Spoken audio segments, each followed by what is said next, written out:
잠언 12장. 훈계를 좋아하는 자는 지식을 좋아하거니와 징계를 싫어하는 자는 짐승과 같으니라.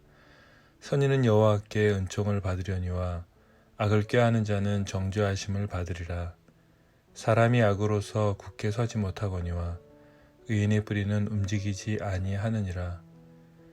어진 여인은 그 지아비의 면류관이나 욕을 끼치는 여인은 그 지아비의 뼈가 썩음 같게 하느니라.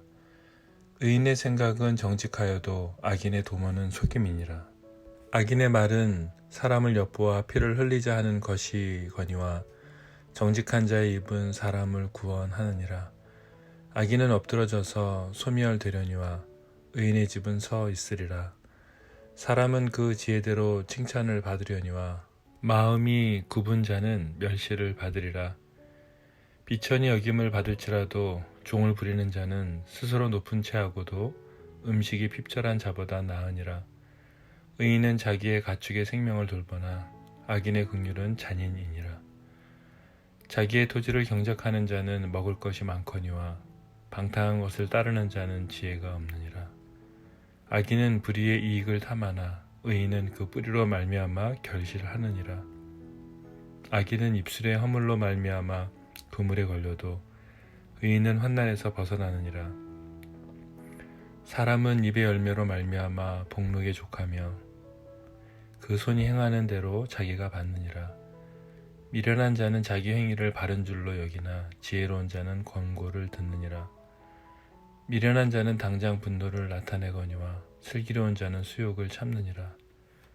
진리를 말하는 자는 의의를 나타내어도 거짓 증인은 속이는 말을 하느니라. 칼로 찌름같이 함부로 말하는 자가 있거니와 지혜로운 자의 혀는 양약과 같으니라. 진실한 입술은 영원히 보존되거니와 거짓 혀는 잠시 동안만 있을 뿐이니라. 악을 꾀하는 자의 마음에는 속임이 있고 화평을 의논하는 자에게는 희락이 있느니라. 의인에게는 어떤 재앙도 임하지 아니하려니와 악인에게는 앙화가 가득하리라. 거짓 입술은 여호와께 미움을 받아도 진실하게 행하는 자는 그의 기뻐하심을 받느니라. 슬기로운 자는 지식을 감추어도 미련한 자의 마음은 미련한 것을 전파하느니라. 부지런한 자의 손은 사람을 다스리게 되어도 게으른 자는 부림을 받느니라. 근심이 사람의 마음에 있으면 그것으로 번뇌하게 되나 선한 말은 그것을 즐겁게 하느니라. 의인은 그 이웃의 인도자가 되나 악인의 소행은 자신을 미혹하느니라. 게으른 자는 그 잡을 것도 사냥하지 아니하나니 사람의 부귀는 부지런한 것이니라. 공의로운 길에 생명이 있나니 그 길에는 사망이 없느니라.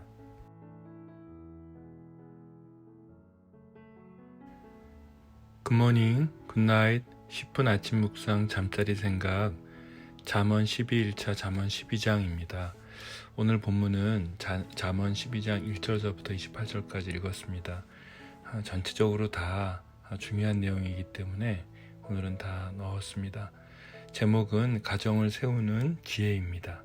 우리가 11장에서 의인과 악인이 비교가 되었듯이 12장에서도 동일하게 의인과 악인을 계속 비교하면서 언급하고 있습니다.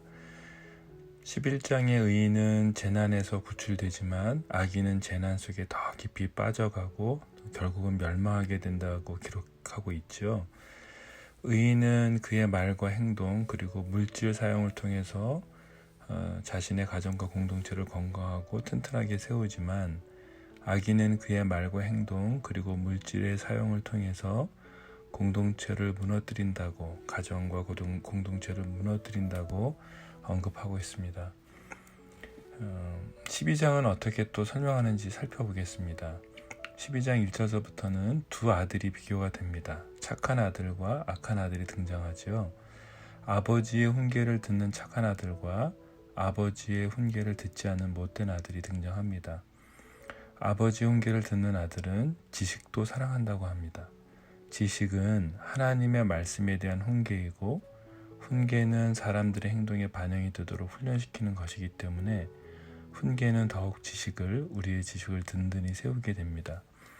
반대로 아버지의 훈계를 따르지 않으면 징계가 내려지게 되고 결국 훈련을 받지 않아서 더욱 하나님의 말씀의 지식과 멀리 떨어지기 때문에 오늘 본문에서는 그런 아들을 짐승이라고까지 기록하고 있습니다. 짐승같이 된다는 거죠. 짐승 같은 아들이 왜 그렇게 되는지 성경은 분명히 얘기합니다. 훈계, 아비의 훈계를 따르지 않고 하나님의 말씀으로 양육되지 않고 하나님의 말씀의 지식과 멀어지게 되면 결국 짐승같이 가정에서 자녀들의 역할을 그렇게 한다는 것이죠. 2절의 선인 즉 선한 사람은 아버지의 훈계를 듣는 아들인데 이 아들은 하나님으로부터 은총을 받습니다. 여러분, 은총이란 무슨 뜻이죠?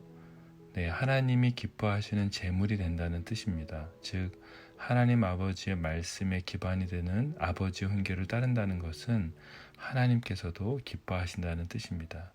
반대로 은총을 입지 못한 아들은 하나님께서 그를 받지 않으신다는 말입니다.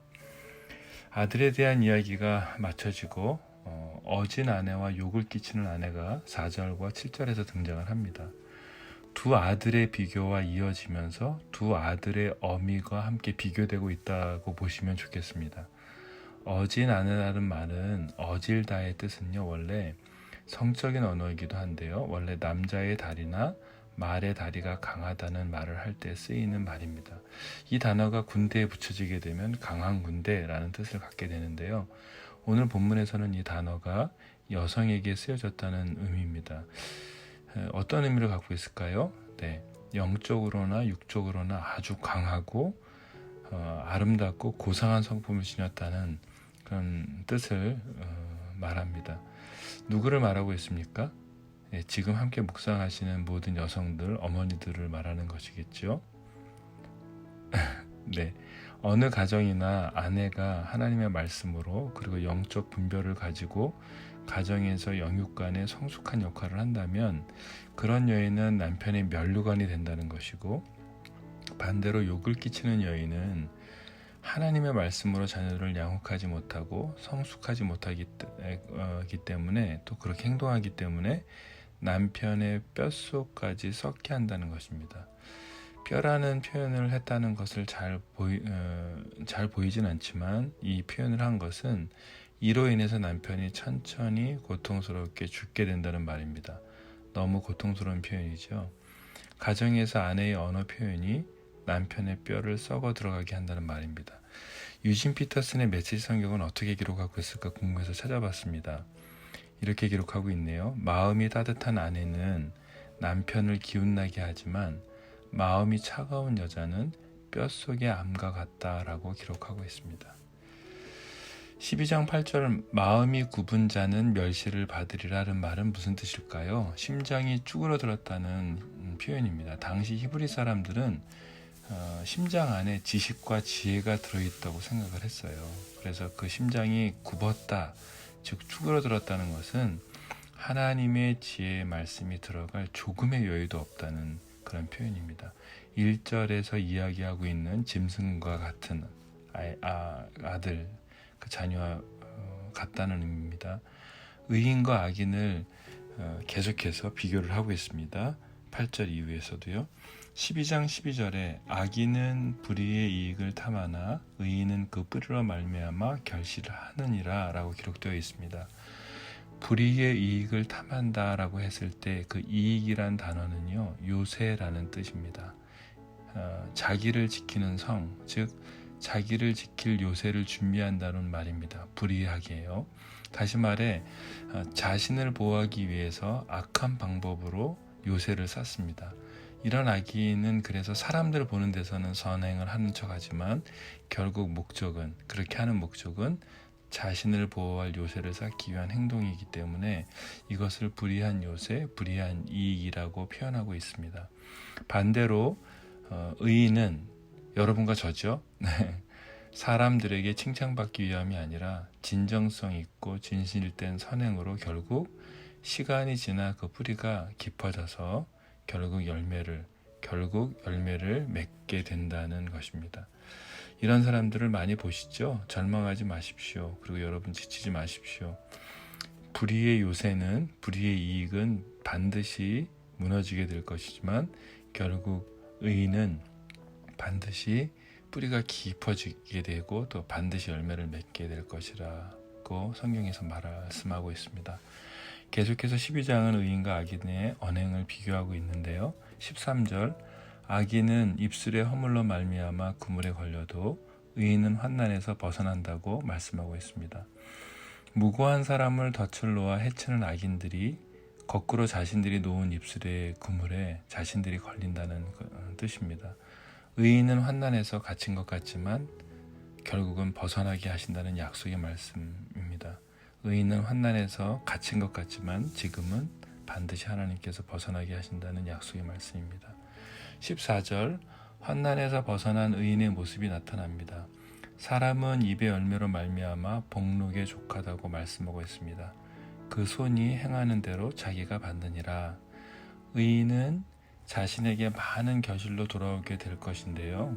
여기서 의인은요, 여러분 자세히 보시면 입술로만, 말로만이 아니라 입의 열매뿐만이 아니라 행동으로, 즉 손으로도 사람들을 가르치는 것, 이 두 가지가 다 됐다는 걸 기억하십시오. 말로만 하는 의인이 아니라 말과 행동으로 가르치고 행동하는 그런 의인을 말하고 있습니다. 12장의 결론입니다. 저는 오늘 본문을 읽으면서 가정해 주시는 지혜의 말씀이라고 생각을 했습니다. 아들이 나오고 또 아내가 나오고 그리고 남편, 지합이라는 표현으로 등장을 하는데요. 악인과 의인의 가정에는 큰 차이가 있습니다. 그렇죠? 악인의 가정, 의인의 가정. 가정에서 말씀을 가르치는 것입니다. 의인의 가정에서는요. 가정에서 말씀을 가르치는 자가 아비가 아니라 성경에서는요 어미로 나타납니다. 잠언 1장 보시면 어미의 법 이렇게 표현이 나오는데요. 모세오경 즉 토라를 가르칩니다. 어미의 법이란 말은요. 그래서 어미에 대해서 언급하고 있습니다.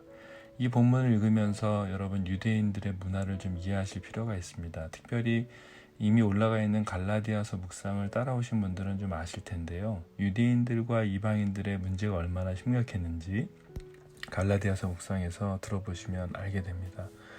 여러분 질문 하나 드려볼까요? 이방인 아버지와 유대인 어머니가 결혼하면 자녀는 유대인일까요? 이방인일까요?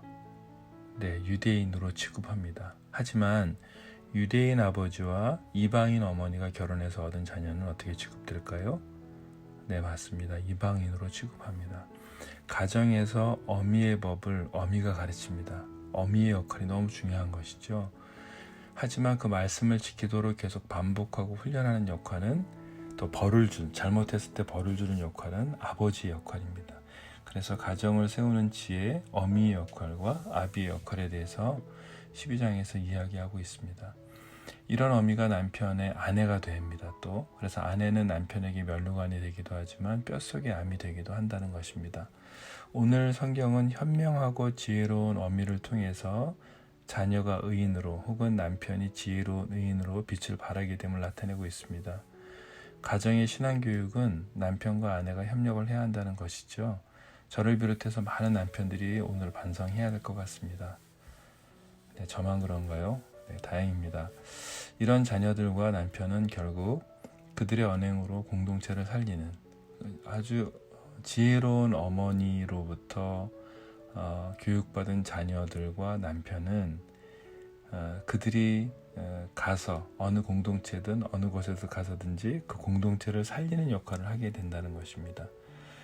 제가 오늘 바라고 기도하는 것은 우리 모든 가정이 하나님의 말씀에 깊이 뿌리를 두고 막막하고 하루 살아가기가 정말 어려운 이 세상 속에서 외롭지 않게 아름답고 풍성하게 아름다운 열매를 맺는 든든한 나무들로 우리 가정들이 서게 되기를 기도하겠습니다. 묵상을 위한 질문입니다. 하나님이 오늘 12장 본문을 통해서 여러분과 저에게 훈계하시는 부분은 몇 절입니까? 우리는 자녀로서 훈계와 지식을 좋아하고 있나요? 혹시 징계는 싫어하고 있진 않나요? 세 번째요. 우리는 부모로서 세상에서 정직하게 살아가도록 아이들을 의인으로 세우고 있나요? 아니면 물질의 종이 되어 자신만을 위해서 살아가도록 악인으로 혹시 키우고 있진 않나요? 입니다. 기도하겠습니다. 하나님 아버지, 자녀로서 하나님의 말씀의 훈계를 좋아하고 더욱더 지식을 얻을 수 있도록 도와주십시오. 또 부모로서 하나님의 말씀으로 양육하고 훈계하며 말과 행동으로 모범이 되어서 가르칠 수 있도록 저희 모든 부모들에게 지혜와 용기와 사랑을 주십시오. 예수님의 이름으로 기도드렸습니다. 아멘.